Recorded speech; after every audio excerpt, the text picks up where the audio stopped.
নয়ন থেকে কালী মায়ের আবির্ভাব। দেবী তখন ক্রোধে উজ্জ্বল হয়ে উঠলেন। হঠাৎ তার কপালে ত্রিনয়ন থেকে বেরিয়ে এলো এক ভয়ঙ্কর শক্তি। সেই শক্তির রূপ নিলেন কালী মা। তার চোখে ছিল গলায় মুন্ডমালা, হাতে খড়গ। তিনি যুদ্ধক্ষেত্রে ঝাঁপিয়ে পড়লেন। রক্তবীজকে আঘাত করতেই চারিদিকে তার রক্ত ছিটিয়ে পড়তে লাগলো, আর সেই রক্ত থেকে জন্ম নিতে লাগলো অসংখ্য নতুন রক্তবীজ।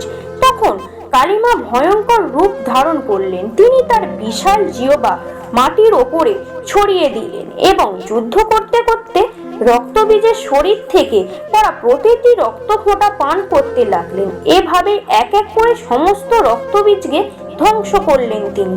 কিন্তু যুদ্ধের উন্মুক্তটাই এতটাই বেড়ে গিয়েছিল যে মা কালী ক্রোধে আর থামছিলেন না।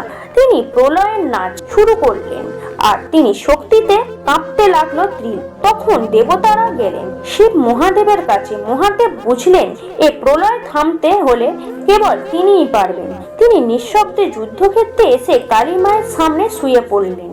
নিত্যকালীন মা যখন তার বুকে পা রাখলেন, তখন হঠাৎ তিনি দেখলেন এ তো স্বয়ং মহাদেব।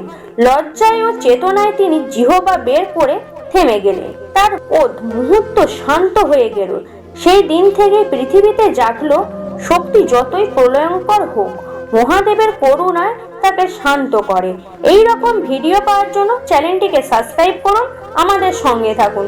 ভিডিওটি ভালো লেগে থাকলে লাইক, কমেন্ট, শেয়ার করতে ভুলবেন না।